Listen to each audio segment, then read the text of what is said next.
ভগবান শ্রীকৃষ্ণের 5টি শক্তিশালী মহামন্ত্র যা আপনাকে অবশ্যই জপ করা উচিত। গোকুলনাথায় নমঃ। ভগবান শ্রীকৃষ্ণের এই মন্ত্রের দ্বারা ব্যক্তির সমস্ত মনের ইচ্ছা পূর্ণ হয় এবং এই মন্ত্র জপ করলে আর্থিক অবস্থারও উন্নতি হয়।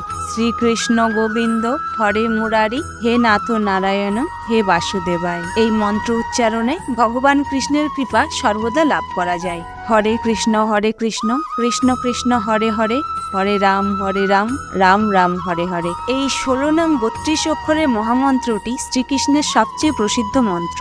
এই মন্ত্র উচ্চারণে প্রতিটি জীবের মুক্তি লাভ হয়। ক্রিং কৃষ্ণায় নমঃ। এটি কোনো সাধারণ মন্ত্র নয়। ভগবান শ্রীকৃষ্ণ বলেছিলেন এই মন্ত্র জপ করলে আর্থিক সংকট দূর হয় এবং সংসারে সুখ সমৃদ্ধি বজায় থাকে। ওম কৃষ্ণায় নমঃ। এই মন্ত্র জপ করলে সংসারে সুখ শান্তি বজায় থাকে। প্রতিদিন সকালে স্নান করার পর এই মন্ত্র জপ করা উচিত। বন্ধুরা, ভিডিওটি ভালো লাগলে প্লিজ